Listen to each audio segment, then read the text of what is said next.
joining us today. As always, we're glad you're here. Others may not be familiar with our membership management software, so I encourage you to reach out and schedule a brief, no-pressure demo. You can see on our home screen at growthzone.com that there's a simple button to use. The link to a demo will also be posted in the Q&A section on the and on the current slide, or you can go to growthzone.com where you'll see a link to the demo request. So we encourage you to reach out and schedule a brief, no pressure meeting so we can show you what it's all about. And now we're going to move on to the reason that you're all here, Melynn's site. Melynn left corporate marketing in 2007 to work with leaders of member-based organizations, so people like all of you. She is passionate about helping chamber and association pros build and grow their knowledge skill sets. And today she is going to dial in on how to write like a rock star. And building on part one, you did not need to be here for part one to benefit from part two. They are standalone presentations. So let's get things started, and hello to Melynn. Hi, Amy, thank you. Welcome, everyone. Now that we're all a little settled into, I'm not sure what we're settled into, but at least we're settled into attending sessions like these, meetings like these via technology. So happy to see you all, and I hope everyone is getting along okay.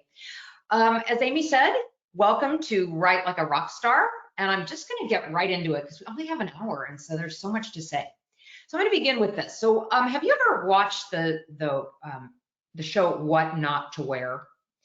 So if we were together, we would have a great conversation about this. But one of the lessons of that show is that we get into ruts. Like, this might be how we all are dressed today. I don't know. I kind of put on my game face, but a lot of times we dress the way we've always dressed, and we don't really evaluate our look every now and then. We tend to do the same thing in our writing. We don't really know how to update our writing style to be effective in a hyper distracting world or a different world like we're in today. And we forget that people judge us, your association, your chamber, by the words we write. So this show has a lot of lessons about life. So here's this nice young girl, and I think what she's thinking is, hey, it shouldn't matter what I wear. People shouldn't judge me by how I look. It's just too hard to style my hair and put on makeup every day. And then by the end of the show, they almost always look fabulous like this. And you can see how much of, just a little attention to detail to style can make. So when we think about it, we think about our messages this way. How often has it been since we kind of thought about a little bit of an update to our style? So today, we're going to go from maybe a rut to a rock star, or from a budding star to an awesome star. Whatever it is, today is especially for you to take something out of it. So in contrast to a music analogy or a fashion analogy, right now let's think of the writer as having at least 4 distinct jobs. Number 1 is Einstein, the idea, the thinking, the dreaming, inventing, the wondering, but certainly the brainstorming. Number 2 is the planner. It's laying out the words. It's prioritizing what's most important to say. These 2 steps were part of the first part of this workshop, the focus before you write. And today is about the next 2 steps. It's number 3. It's about the carpenter. It's about the jack of all trades. We're going to talk today about tools and rules. And it's establishing rules so that whatever the carpenter builds, whatever you build as a communicator, it's strong, it's lasting, it's reliable, and it gets the results that you want. Okay? And as we said last time, they are watching you. First impressions, they're really important. So this 4th step is tidying up the post or the web article or the blog or the announcement. This is the part where you just clean it up. You got to just look at it like a day later and say, how's it looking before I hit send? All right, so if you didn't realize by now, you are multitasking at best, and this may be one of the many things that you do.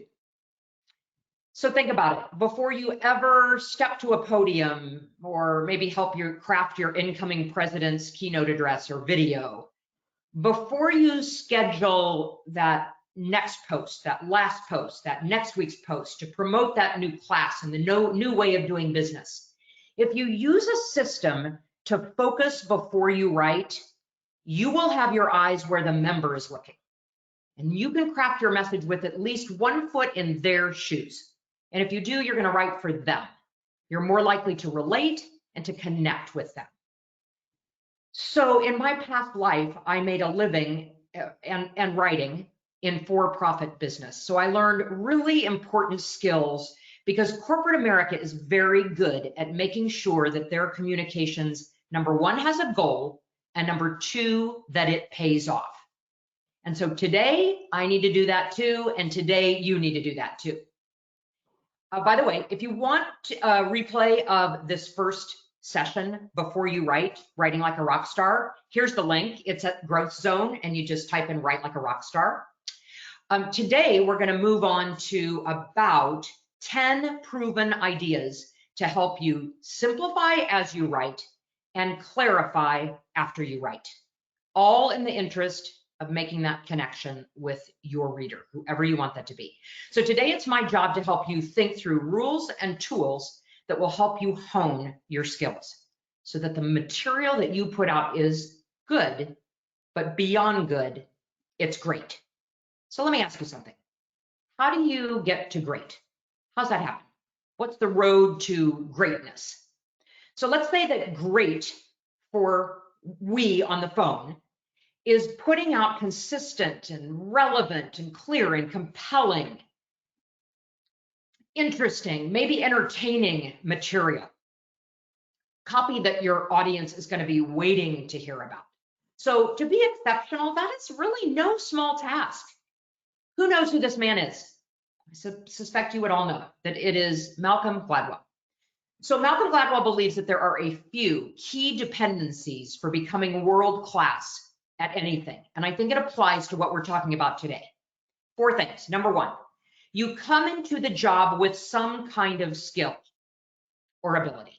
Number 2, someone else gives you that chance, that opportunity to excel at your job. Number 3, someone else gives you the chance, not just to do the work, but to get the edge, an advantage. Maybe they put a team around you. Maybe they give you the freedom to experiment. Number 4, you have to have passion for your work. And beyond that, Malcolm Gladwell says it takes 10,000 hours of practice to become a world-class expert. Wow. So how about it? If you don't have 10,000 hours to invest, let's see, if you could work on your writing with no distractions for 2 hours a day, let's say 5 days a week, you would need a lot of days in a row. That would be 1,000 days in a row if you didn't miss a day. So if you can, I'm going to ask you to put your phone away, turn it over, close your door, grab water, whatever, slow down, because today is 45 minutes to really think about how to best connect even better with your customers. Today, you're going to see some actual examples. I asked you for these last time. You're going to see some of these. If I could collect a sample from every one of you, I would, because I know I would see some great examples out there. So before we get started, first, everybody put everything away. I want you to close your eyes. Think about your situation. Are you the chief communicator? Do you do double duty? Are you the membership director and communicator? Are you the executive director that wears all the hats? Are you the ED that runs all the departments? So think about your situation and where communications falls in your situation. And now answer, why did you decide to attend today? What problem are you trying to overcome? Okay, that's a good starting point, all right? So Amy mentioned that there's a handout coming, and I'm sorry that we didn't get it loaded. So because you don't have a handout, I want you to do something. I want you to take out a piece of paper, and I want you to leave this hour with a short list of 2 or 3 or 5, only 5 items that you are going to try yourself, okay? You're gonna get all these slides, so you can go back and look at them later. But write down so that afterwards you have one single piece of paper with a lot of white space that's not filled with doodles, that are 5 things max that you're going to try for yourself. Okay, let's get into it. There's both science and there's art, both of them as part of great communications. We have the data available to justify the right way to write to get people to pay attention. We know what makes writing simple. Okay, so how do we know it works? Like you're listening today, I so appreciate you, 300 people, I so appreciate you being here. How do we know it works? Well, all of us here at Insight Marketing, number one, we do our homework for you. So before we get in front of you like this, I'm doing a lot of homework. Number two, we have all operated or managed a communications department in our work before Insight Marketing. We live these practices today. We actually act as the association communications department and do this stuff, but we go one step further. We always measure what we do so that we can test our new ideas and measure if they work. And we also get the chance to experiment and compare clients to clients as we help build their plans or craft their value messages or audit their communications. So this is all we do. We had the chance to master this communications business with that 10,000 hours, everybody that does this work in my company. So simple should be pretty easy, shouldn't it? Okay, you and I both know simple is not easy. So why is simple not easy? Why is it so hard to simplify? Because after all, most people gravitate to simple things, non-complex things. You know, think about the best apps on your cell phone or the best apps you use on your iPad. Virtual games. My kids, we decided on Thursday nights we always do virtual game night because we don't see them anymore. So we do these virtual game nights. And so my son said, hey, we're going to try this game Mysterium. And we played that one night. It was so hard to manage. That goes away. We tried another one called Fibbage, if you're looking for a virtual game to play. Awesome. Simple, clear, great game. Okay, we gravitate to simple. So here are some reasons that it's so hard to simplify in the world that you and I are working in. Okay, number one, we think more information is better. We think all this overstimulation gets attention. We forget that they scan our stuff. They don't read every word. We think that they can understand long sentences and long paragraphs and a lot of material. And we think every detail is critical to convince them. How about that? Well, someone in the last session said to me on the idea of so hard to simplify, they asked me this question. The color red, what do you think? Could I use it as a font? What's your thought? So here's what I have to say about red. Red means alarm. Okay, we all know that. In general, I would say do not use red, but there is always an exception. So I want to bring attention to something that is necessarily bad in this presentation. I'm going to probably use red or orange. But in general communications, I would say to you, use red color sparingly. Use all color sparingly. And if you do use color, use it with intention. So let me give you an idea. I want, up in the question section, if you're so inclined, I want you to tell me what makes this document unsimple. I'm going to wait and have 2 people say something in the question box. Okay. Is part 1 available for you review? Yes, it is. Yes, it is. Okay. I'm not seeing anything. So anyway, I'm just gonna give you my opinion. How about that? Okay. What makes this document Melynn, Yes. Melynn, we have a lot of comments, and some of them are so much text, so many colors, too busy, not aligned, where to look first, and they're basically all along too many colors, too many fonts, and formatting problems. Excellent. Thank you, Amy. Excellent. Sure. Okay, so here's the official confirmation of your thoughts. There are 3 things that make this complicated. Number 1 is too much stimulation. I'm going to just tell you one time first. You have 2 seconds to get their attention. So get to know this.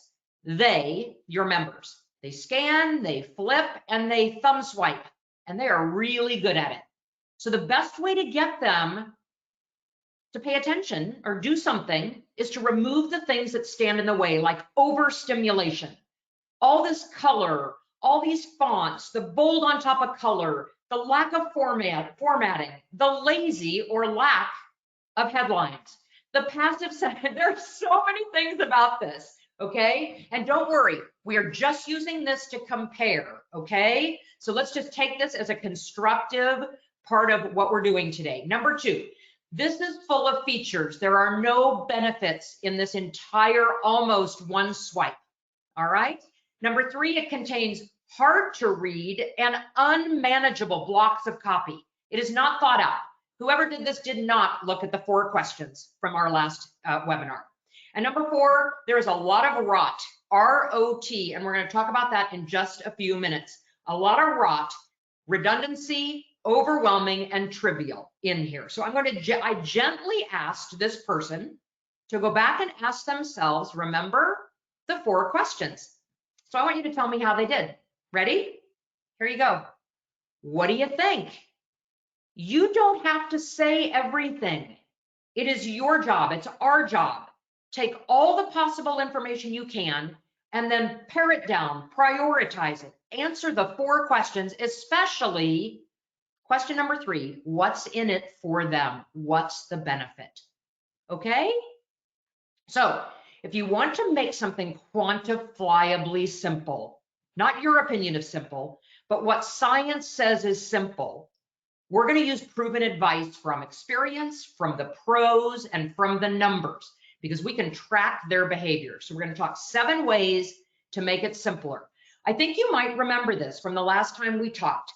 Think index cards and not toilet paper, okay? And if that doesn't stick with you, this quote from Cindy Barnes might. Marry a summary and you'll breed bullet points. Life becomes much easier. Don't you love that? How about another real life example? This is a recent email blast, just this information. So first, let's say what's good about this copy. Well, I think I would say there is a call to action. It's not as tight as I would like it to be. A call to action that says points to keep in mind during this time is a little bit mushy, but it's a place to go. So if we're thinking about the member, that worried, stressed, sick and tired of reading, that worried soul, what thing could this communicator do to make it simpler? So if you can, okay, if you can, I want you to write, what would make this simpler? This was one email blast. Just think about it. All right, so I'm going to tell you that I think maybe adding a headline would help. Maybe breaking up that first paragraph might help. And maybe whatever is so important that is red at the bottom, maybe we move that up, because remember, you have 2 seconds to get their attention. So I asked them to go back and please rewrite this using the 4 questions and what they learned in the last session. And what do you think? Better? Okay. The whatever is in red is very important. Lead with it. So it has a nice headline, lead with the right information, follow on with 3 bullet points, and then tell them exactly where to go next and what they will get from it. All right? Okay, if scannable is number 1, readable is number 2. The American Press Institute, now called the American Readership Institute, says the average person comprehends 80% of a message when sentences are 14 words or less. Okay, so we don't need everyone that's reading to comprehend 100%. If so, our sentences would be 6 words in length, and that's a little bit unrealistic. So 80% is about what we can all agree to. So this is your new rule. 14 words per sentence. Got it? Okay, how do we measure it? So this is your tool. It's really, this is Readability Statistics. I'm sure that you use it. I'm sure you know what it is. If you're not using it, you're missing the best free tool that's in your toolbox. You can ignore everything right now except what's at the very bottom of this window, the grade level. The grade level measures how hard your copy is to read. It translates into like a score. and it translates that to a number of years of schooling that people need to understand your copy. So the ideal writing grade level is, and the drum roll please, 7th grade, okay? Versus what I just showed you is 12th grade. What goes into that? It's what's up in the section above, the words per sentence. Remember we just said 14 words per sentence will yield an 80% comprehension rate. The words are very, the sentences are very long. And it's amazing how you lose people when you write long sentences. So learn to use this tool here for whatever device you use, whether it's a Mac, it will be Mac for Pages, and Microsoft Word and Microsoft Outlook also uses readability statistics. If you use them for a while, you will never have to use them again, but you should use them for a while. It will tell you a lot. Let's put this tool into action and let's look at an e-news article about political action. So here we go. This was actually a e-news article, part of a newsletter, okay? How readable is this paragraph? Okay, all you have to do is look at the bottom of the readability statistics that says they are writing at an 11th grade level and it should be the 7th grade level, okay? So let's use another, so readability statistics really help you understand if the quantity of words and sentences and paragraphs is helping people improve their comprehension. Simple, simple, simple is better. Let's couple that with another tool, and it is called the We calculator. All right. So this analysis I'm going to show you next shows you how much your focus puts on we, the association, versus them, the member. This particular tool tells us that the customer focus rate is 0. And the self-focus rate is 100. All right, it's a very cryptic kind of overview that says, am I writing about me or am I writing about them? So when I asked this association to go back and use the 4 questions and what we've learned, this is how they rewrote what they wrote. Not only did they reformat exactly what they wrote before, the content doesn't change, but they realized that they missed the call to action you see at the bottom. So on the left hand is really not related to the member at all. It's all about Realtor Political Action Committee. The purpose of the committee is clear. We do this, we fundraise, we deliver results. You see what I mean? This one over to the right talks about what it does for you. The only political action committee in the country that protects you and this committee. It supports regulations to help you do more business, creates a healthy environment for homeowners, supports candidates who support our issues. It's much more member focused. So while the left one is a 0% customer focus rate, the right one is almost a 90% customer focus rate. Okay, so using the 4 question works in science. All right, let's go on. Now, this happens to be a social post, and this is from a while ago, but this was from another disaster, and that was the hurricane. And I have simply whited out the association name just so that we don't really bring attention to it, okay? So this is a social post, and as you can see, same thing applies. Look at the grade level. It's a 12th grade level, and look up to the averages in the middle section, 24 words per sentence. It is a huge run-on sentence, okay? So just something to think about, and we're going to come back to this in a minute, and we asked them to rewrite this as well. So one more thing that really stands in the way of readability and comprehension is using the active voice. Okay, here's what I mean. You know what? I think you know. I suspect you're going to say you know. A passive voice shifts the focus away from the people who are doing it. Usually it's government. A lot of legislators, legal verbiage uses the passive voice. It doesn't take responsibility for the action. An active voice emphasizes the doer. So of course, you see here, the passive sentence was, the mouse was eaten by the cat. And then I'm going to ask you what would be an active voice, an active sentence, and you would say, the cat ate the mouse. Or, of course, you might say, the mouse is dead. All right, using the active voice is so very important. So guess what I did? I went to my junk file yesterday, and I just happened to look at it because I wanted to pull some random article, and I wanted to look for passive sentences, because when you begin to recognize passive sentences and how hard they are to understand. So this is how often companies write impersonal, complicated copy. So as you can see, the passive sentences are 20% passive sentences. If you can't find them, here they are. All passive sentences. Globe Life is proud to provide life insurance.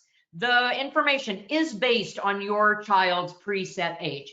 Okay, very, very hard to read. And so keep that in mind as you're writing. As you do these readability statistics, also take a peek at the passive sentences. This one looks a little bit different because this analysis is happening in Word. I know some of you use a Mac. So this looks slightly different, but it's in general, it's all the same information.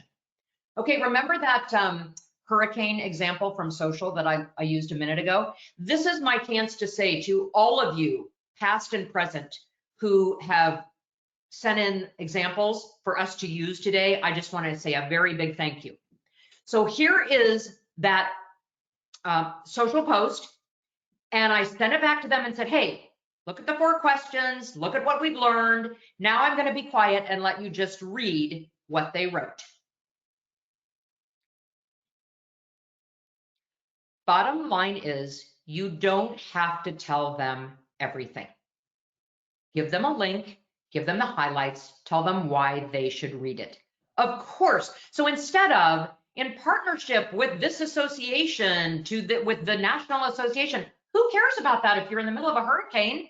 Wouldn't you want to lead with what's in it for them?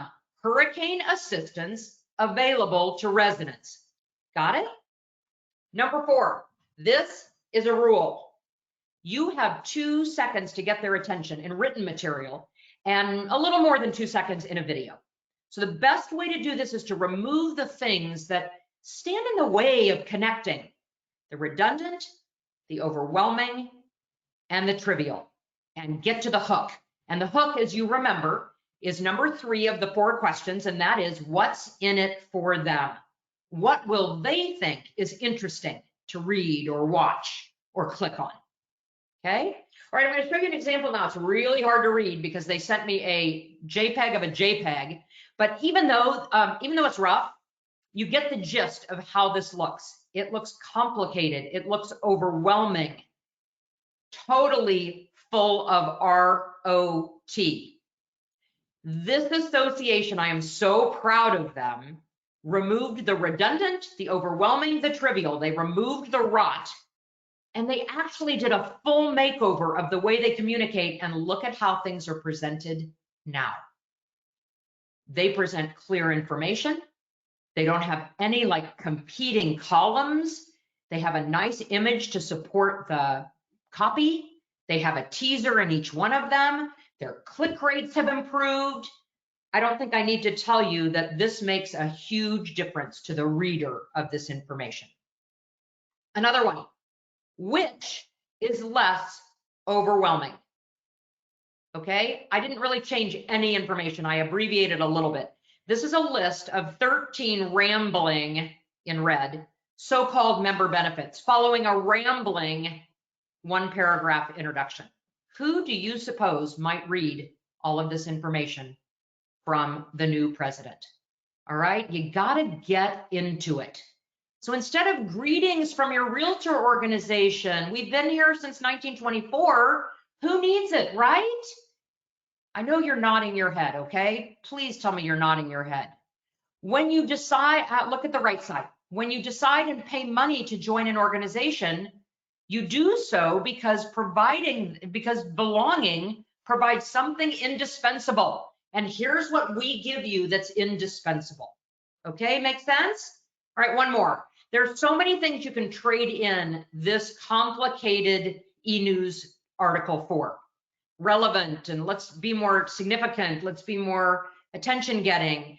You know, effective immediately does not mean anything. Let's give them something more meaningful. Okay, so by the way, for that person who asked the question last time, I'm competing with the red here. So I'm using it in the title. I just am bringing attention to it, okay? How about this instead of at the top, this before? How about when I asked them to rewrite it, they did this. New changes in status for open listings. Tell them exactly what you want them to know, and then 3 supporting items. Better, better, better, better. Okay, on the topic of simple, let's talk about letting the eye breathe. And the best way to let the eye breathe is to leave some white space or blank space. It doesn't necessarily have to be white, but the eye needs a chance to refocus on what's next, okay? White space helps you simplify, it helps grow comprehension, it makes your material more readable. If I were with you, I would say, what else does it do? I don't know, what else might it do? It makes you more credible. How about because you understand how to make something easier for that member to read? Okay, simple, simple, simple. All right, how about this one? What do you see first? Color, win a gift card. All right, so if you belong to an association or a chamber, your emotional need for belonging to that chamber may be something other than winning a gift card or getting something for free. It might be helping to influence public policy for my business. So my business will be stronger, or my community will be stronger, or something will be better about my business instead of focusing on the gift cards I'm going to win. And by the way, there ain't no white space on this document. It's cluttered.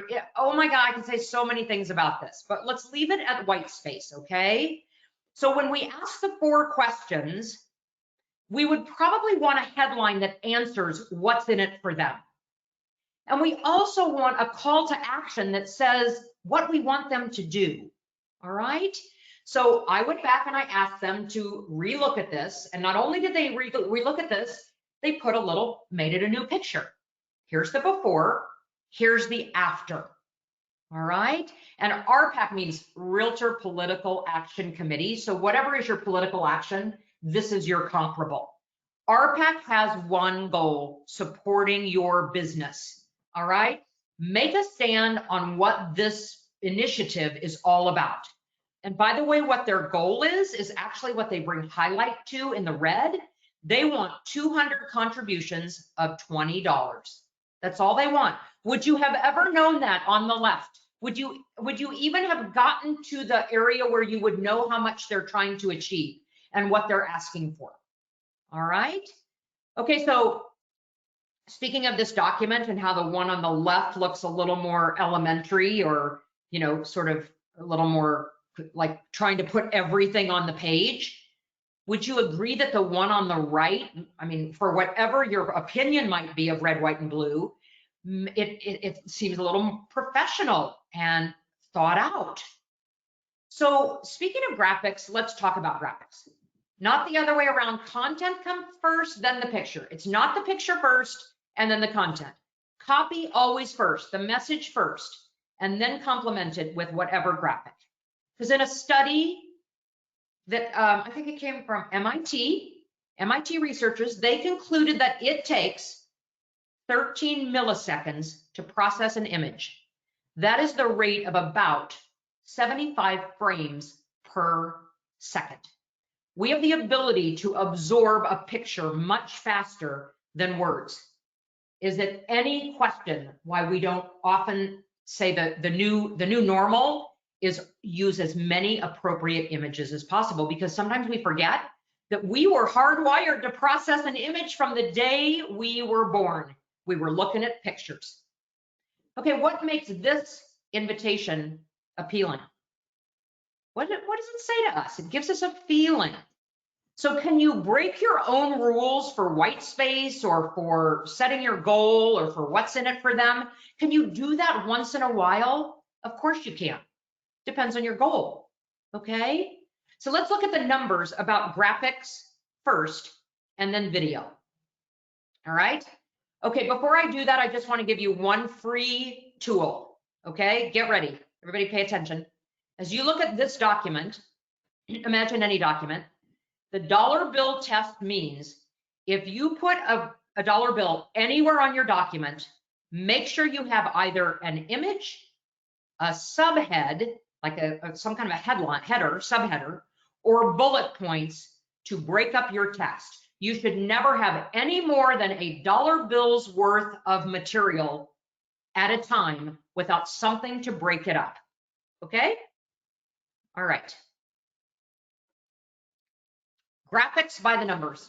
I just told you it takes 13 milliseconds. Our brains are very, very fast.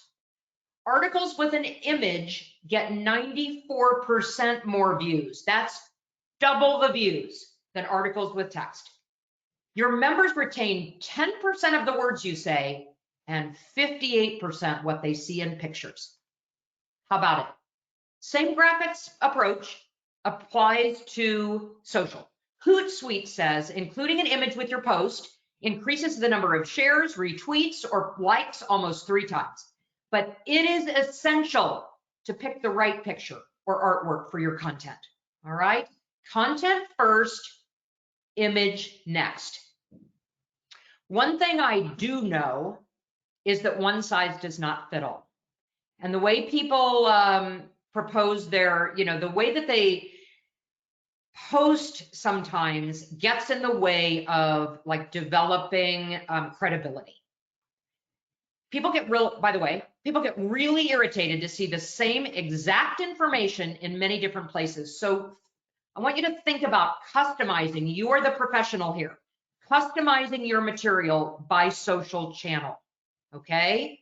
So actually social media strategy and making those decisions, they fit more into creating a communications plan than this writing workshop, but I show it because of the different ways to use each channel to create content for that channel.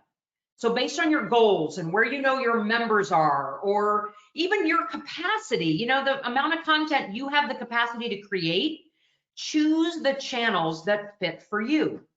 At Insight Marketing, we make a commitment to Instagram and LinkedIn for our own reasons about our own audience. These channels fit the kind of content that we create and what our audience really wants to see. So you should think about that too. You don't have to take your content and just because there's 10 social media channels, plug it everywhere. First, establish your goals and your audience, who you're trying to reach, and then decide what's the best use of my time and which channels should I use. All right. So if you want this graphic, go get it on Pinterest, by the way. We actually use Pinterest to post infographics and other very inspirational communications things. They're mostly pictures. So go to Pinterest, Insight Marketing, and under communications approach, you'll see this and many other interesting, hopefully helpful things that will really help you. All right, how about video? Because you know what? We can't just limit our words to the written word. Video is really important. So remember this. Videos that you have on your landing pages increase your click rate, your conversions by 86%. You'll get 267 more clicks from videos versus regular text blog posts. And 20% of your members will read text, 80% will watch a video with the exact same content. I just ask you to be careful because here's the big one. 58% will stop watching within the first 90 seconds. So remember that. All right. Okay, next. Do not just put anyone in front of a video to talk. Planning their words are so, so important. So here's another infographic. You can find it at the same place, Insight Marketing and Communications Approach. It's how to create credible video messages.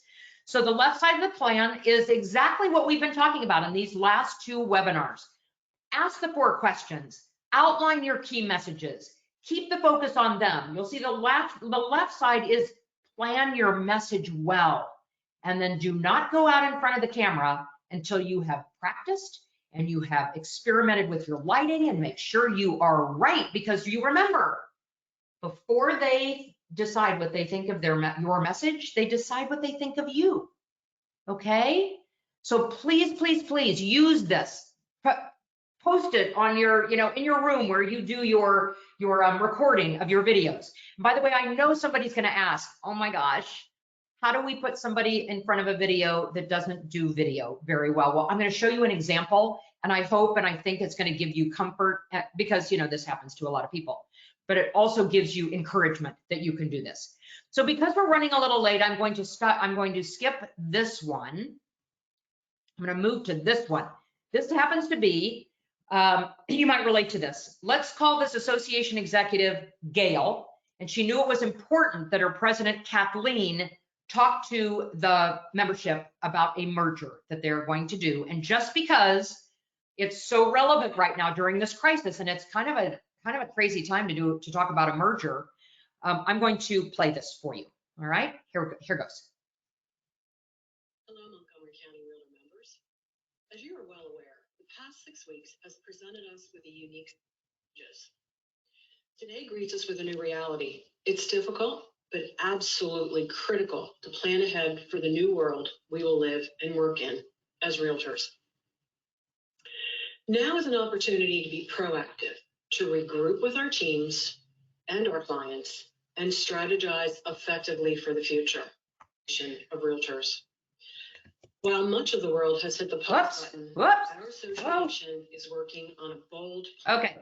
In the interest of time, I'm not going to play this whole 2.5-minute video, but suffice it to say, Kathleen McGarriman absolutely practiced, followed the rules, put on her game face. She's not used to being in front of the camera, but she used the thoughtful process of what she's going to say and practiced what she was going to do, so she would be so much better and more confident at delivering this message. All right. Okay. Let's talk a minute about headlines. Do they sizzle a little or a lot? So remember my saying that you have 2 seconds to get their attention? If I could say to you, your headline is your 1-sentence walk away. This header right now, this is the O and the T in rot. Overwhelming and trivial. It is insignificant. How do I diplomatically say this is valuable real estate? Do not waste your members' attention on a graphic that doesn't tell them anything, okay? So I'm going to say, let's not do this. I'm going to say to you that it might take you twice as long to do this. I mean, it might take you twice as long to do this headline, a good title is vital, than this one, general update, but it will be so worth your while. Label updates add nothing to the conversation, all right? So think about it. A little sizzle, let's not do snoozing, okay? All right, if you want to think about headlines, I want you to learn from the best. If you are not on Twitter, I want you to spend a few minutes on Twitter just thinking about headlines. And if you want a good one, just go to Andrew Cuomo and look at his tweets. It's absolutely a great way to net out what you're trying to say in a few words. And if you are on Instagram, if you prefer Instagram, I'm going to give you an idea. I don't know if you follow Dude with a Sign, but I am going to ask you that if you want to not only make yourself smile a little bit every day, all right, but you want to think about headlines and narrowing it down and netting it out, follow this guy. And by the way, he's going to make you smile. All right, simplify. 7 ways, ladies and gentlemen, to simplify. Here it is. It will be in your handout. All right, now is the chance to go back and look at what you wrote from someone else's point of view. So you did all this work. Here's where you make observations with yourself about the final touches before you hit send. All right, so time for a good sweep, a good cleanup. All right, so what is in it for you to do this last step? A guy named Nick Stockton explained this to me a while back, and the reason that we don't see our own typos, by the way, or the way we write, is that what we see on the screen competes with the version that's in our head because we have ownership in our head. There is a lot of scientific evidence for what happens in the brain. I know that maybe you know this, that when you step away, you're so much more able to look at your material from a rational point of view. As a matter of fact, if I leave it alone for a day, I come back with fresh eyes. It never fails. When I wait a day, I see my writing in a whole new way. You might call it breathe, let it breathe. I call it iterating, and sometimes I can just iterate to death, like leave it, come back, leave it, come back. All right, a tool to help you do this, free tool, is Grammarly. Helps you find alternative words, helps you find passive sentences. We won't go there today in the interest of time, but try it. It's a tool that will help you a lot. Okay, remember, clarifying includes the practice of like trust but verify that what you did early on still works. So remember, these were the 4 questions from a month ago. I know it's been a long time. I hope you've used this a little bit. You might be in practice for a while. But this is what you do before you write, and here's what you do after you write. You ask yourself, when you see the piece of writing, what does this mean? What's it for? So for what? Think of what's in it for the member. So what? And remember or inspect that you added that call to action. Now what? Okay? So these are ways that you can make sure that the writing accomplished the goal that you were set out to do. All right? So what does it all look like? This is the email that accompanied that video that you see down at the right. The next day, the association executive sent out an email and wanted to make sure that they followed up with something clear so that members understood. So let's put this to the test, all right? So for what? We're gonna merge. So what? 3 reasons that it's good for you, member. And now what? Stay tuned and go learn more if you want to learn more. Does that make sense? To clarify, all right? You'll wait a day before you send, analyze it from their perspective, the reader's perspective, answer those 3 questions: for what, so what, now what? And then I would ask a few more things, and if we were together, you all would help me brainstorm. But these are some other things to do to clarify. You might pick one of these to do, maybe 2, and it's a few more things to do just to make sure that it's ready for prime time. Doesn't take a long time, but man, it sure helps sometimes to print that out. All right, if you haven't already, you are going to reopen in your city, your state, your wherever. You have a whole new round of communications that need your attention. So here is the reminder of the 6 equal parts to communicating in a crisis. And by the way, don't they work for every day? I just want to give this little inspiration that Winston Churchill said, now is not the end. It's not even the beginning of the end, but perhaps it's the end of the beginning. So if you pay attention to these important reminders, you're going to build credibility. You're going to convey to them that they can count on you because you not only report the news, but you go beyond the news and you help them navigate what to do as it happens. Not just what the news is, but what to do with the news. They are counting on you. So now, here you have it. 3 things to do before you write, as you write, after you write. Here's an infographic. It will help you remember all that we talked about, well, the cliff notes of what we talked about. It's at this link if you want to go get it. My call to action for you all that are on this line is to take 2 or 3 concrete ideas and test them with your writing. Help them make you confident, make you feel better that you're the most credible, you're the most capable people to deliver the information that you deliver to them. All right. Somebody asked me this question at the last webinar. Oops, hold on. Somebody asked me this. No. So, okay, somebody asked me this question at the last webinar. I'm gonna go back to this and tell you. They asked me, what if your board has all the new ideas? What if your board wants you to like try all kinds of new things? Well, I'm gonna tell you that the better that you set up your communications plan, your approach, your key messages that you know get results, the more you are going to be in control of what you do. And while you're going to collaborate and you're going to discuss and you're going to take input, it's going to be your decision how you communicate out to your members. All right. I began saying today that what you say and how you say it are equally important, and the great communicators are all about connecting with their audience. So I don't know, you may have seen this on Facebook. I'm not really a Facebook person. When I'm in an airport, but I'm not in many airports anymore. So I'm going to share today with you a story that I think will make you think, and I think will make your day. And after that, we're going to take the time for a couple of questions. Here goes. Tell me the one about the virus again, then I'll go to bed. But my boy, you're growing weary, sleepy thoughts about your head. Please, that one's my favorite. I promise just once more. Okay, snuggle down, my boy, though I know you know full well. The story starts before then, in a world I once would dwell. It was a world of waste and wonder, of poverty and plenty, back before we understood why hindsight's 2020.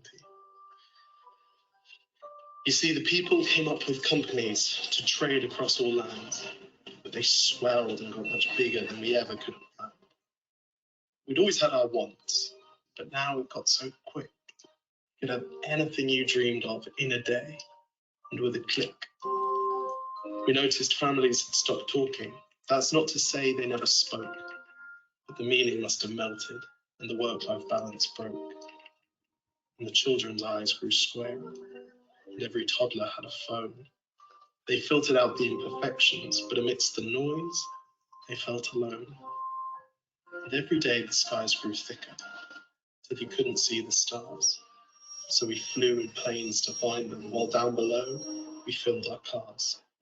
We'd drive around all day in circles. We'd forgotten how to run. We swapped the grass for tarmac, shrunk the parks till there were none.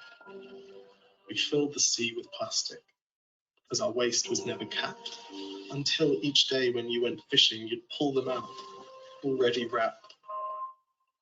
And while we drank and smoked and gambled, our leaders taught us why. It's best to not upset the lobbies. More convenient to die. But then in 2020, a new virus came our way. The governments reacted and told us all to hide away. While we all were hidden, amidst the fear, and all the while, people dusted off their instincts. They remembered how to smile. They started clapping to say thank you and calling up their mums. And while the car keys gathered dust, they would look forward to their runs. And with the skies less full of voyagers, the earth began to breathe. And the beaches bore new wildlife that scuttled off into the seas. Some people started dancing. Some were singing. Some were baking. We'd grown so used to bad news, but saw good news was in the making.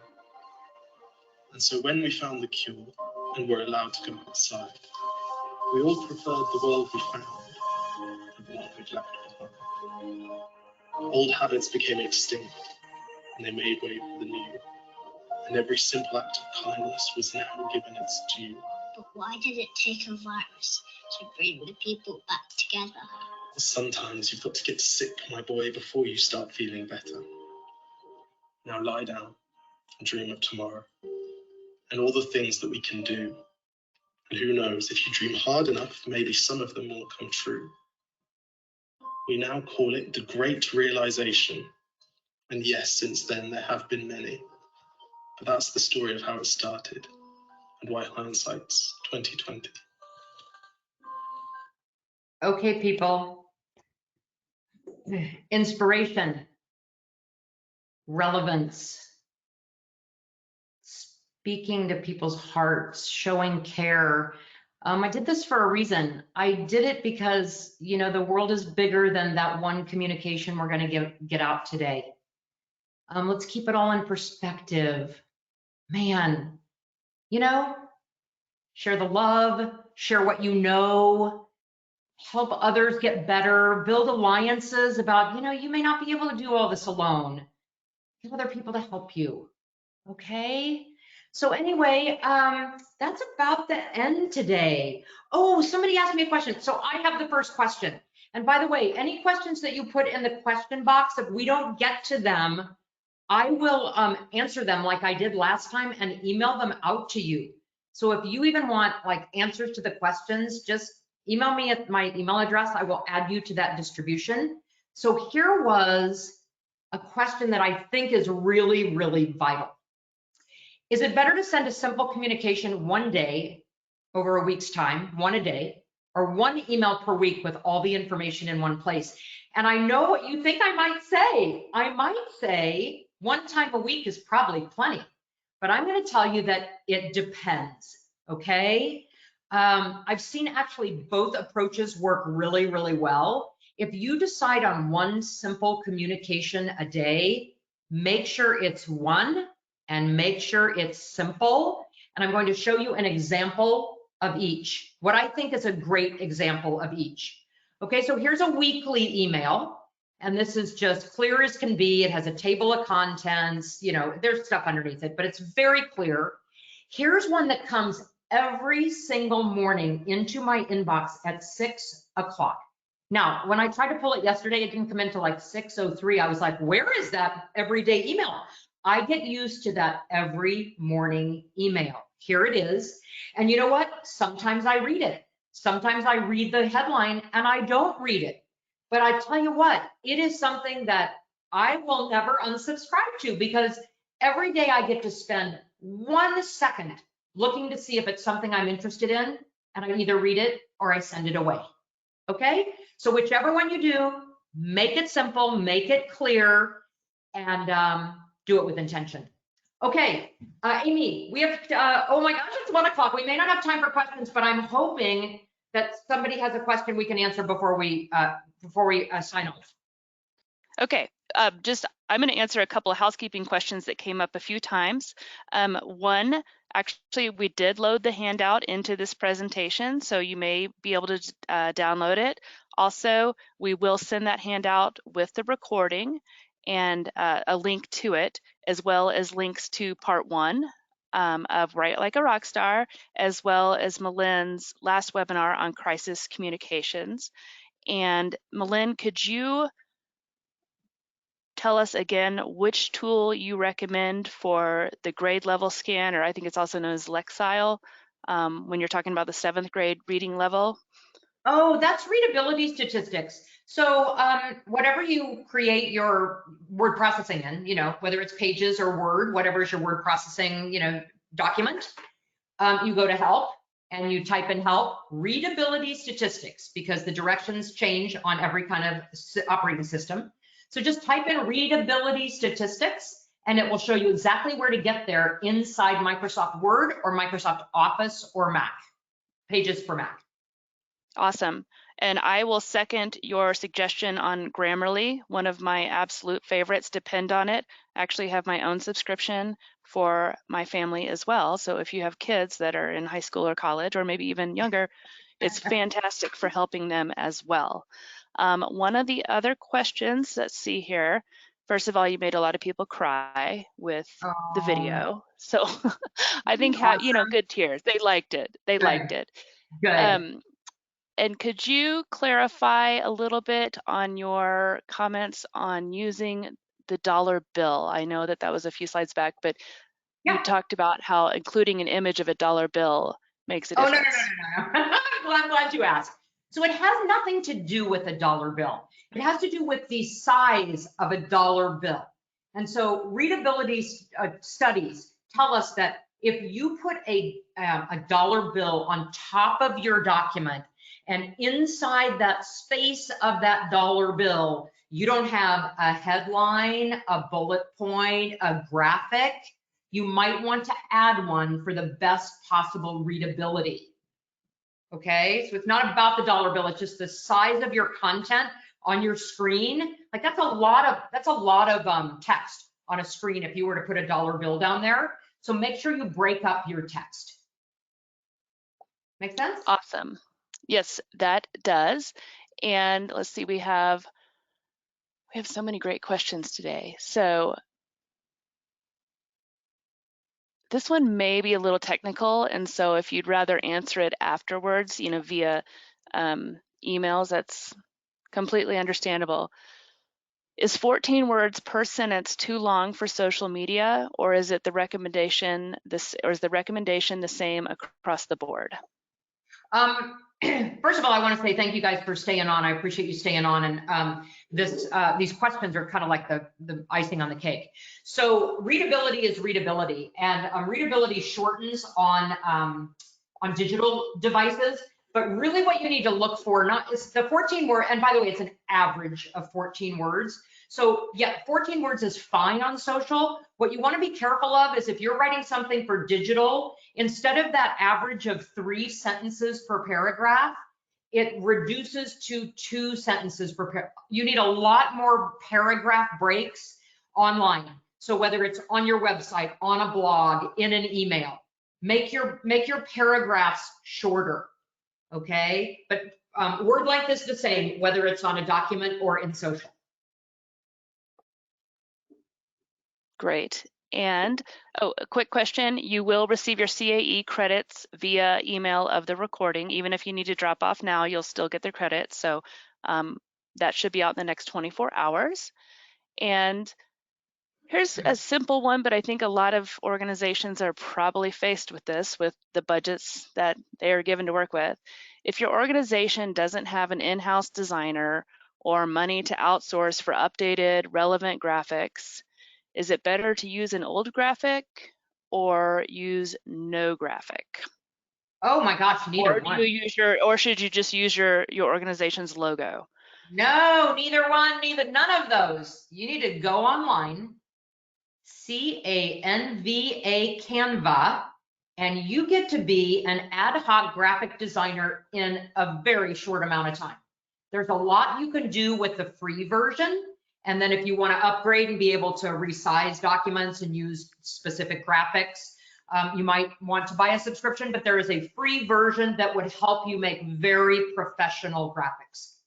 Canva, and I have to say that we talk to a lot of organizational professionals. We have well over 3,000 organizations that are just customers, and we talk to a lot more, and everybody's talking about Canva everywhere. So we'll concur with that. There's no excuse for clip art from Microsoft, whatever.